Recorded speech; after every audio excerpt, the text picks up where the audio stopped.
Elô, tirando um pouco essa questão toda política, eu queria entender um pouco a sua visão. A gente sabe que você é uma das analistas que acompanham aí de perto o case da Simpar e das suas controladas. Ontem a gente teve o resultado divulgado de JSL com o melhor, inclusive, né, um resultado melhor na sua história, mesmo com os patamares de juros mais altos. Eu queria entender, né, com toda a sua visão e experiência, o que se explica este movimento e como que deve ser, então, aí o ano, né, este ano, para essas empresas.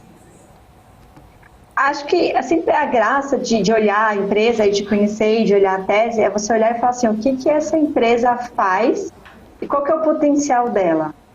E uma das coisas que eu gosto, eu sou do tipo de investidor que eles chamam de contrarian investor, né, que é o do contra. Então, o que todo mundo quer, eu não quero, eu quero o que ninguém quer. Então, quando você olha uma empresa como uma JSL e você vira e fala assim, o que ela tem de tão legal que permite ela ter esse tipo de resultado? Aí você pode discutir a capacidade de execução, você pode discutir que ela é o maior player do mercado, então ela tem tanto vantagens de custo, por exemplo, na aquisição de caminhões, de pneus, mas ela tem capilaridade, então, por exemplo, ela já tem alguns postos de gasolina próprios e aí você ganha ali uma margem da distribuição, né? Então você acaba tendo várias coisinhas.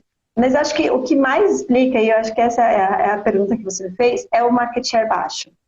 Então, ela é o líder absoluto do setor de logística, mas o market share dela é minúsculo. Então, quando você olha, se você for pensar que a gente está falando de um mercado de mais ou menos R$1 trilhão, tá? Quando você coloca a logística toda. Toda tem muitas coisas que eles não fazem, mas tem muitas coisas que eles fazem e algumas que eles podem começar a fazer.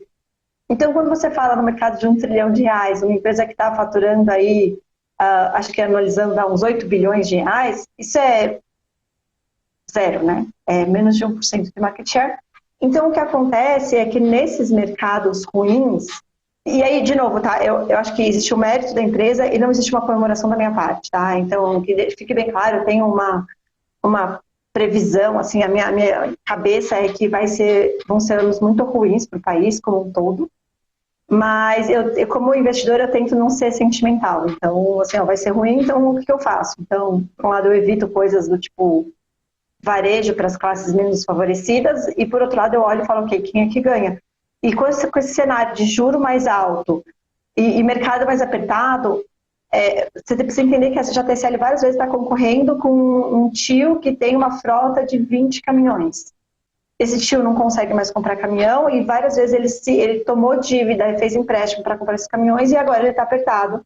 E vários desses tios, inclusive, não estão dando conta. E o que quer dizer que eles não estão dando conta de continuar o serviço.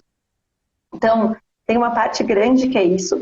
Tem uma outra parte grande que é o que eles chamam de share of wallet. Então, dentro do cliente, tipicamente, historicamente, algumas empresas estão começando a considerar fazer diferente, mas porque o setor sempre foi muito fragmentado e tipicamente feito por muitos tios, tem alguns tios que são bem grandes, assim, não só a JSL, pega mandar o SOC, mas são tios, são empresas menores. Então, o normal era você diversificar entre várias delas o serviço.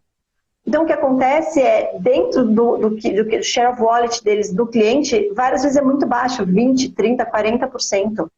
Então, e também porque eles, tipicamente, como eles fazem tudo certinho, pagam todos os impostos, acaba sendo um pouco mais caro. Eles têm que oferecer um serviço mais premium. O mote deles é entender para atender, mas eles acabam sendo um pouco mais caros. Então, várias vezes o que acontece é que eles não têm a maior parte. Então, eles cresceram muito, muito dentro das mesmas empresas. Acho que do mesmo cliente. Então, eles falaram que dos contratos assinados, e curiosidade, eles assinaram, acho que 1,5 bi em novos contratos, sim, é um número muito alto, tá? Ao longo do quarto tri. O quarto tri é um trimestre de festa de fim de ano, Natal, preparação para férias. Então, eles assinaram e eles estão acelerando o crescimento. Então, acho que uma parte do resultado vem daí.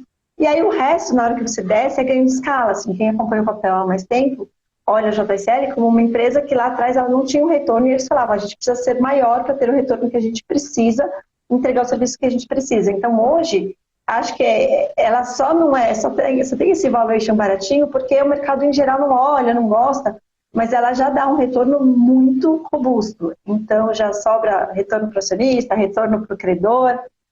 crescimento de lucro, eu confesso que eu não estava esperando todo esse crescimento de lucro por causa de taxa de juros. Mas acho que é isso que explica esse resultado no final.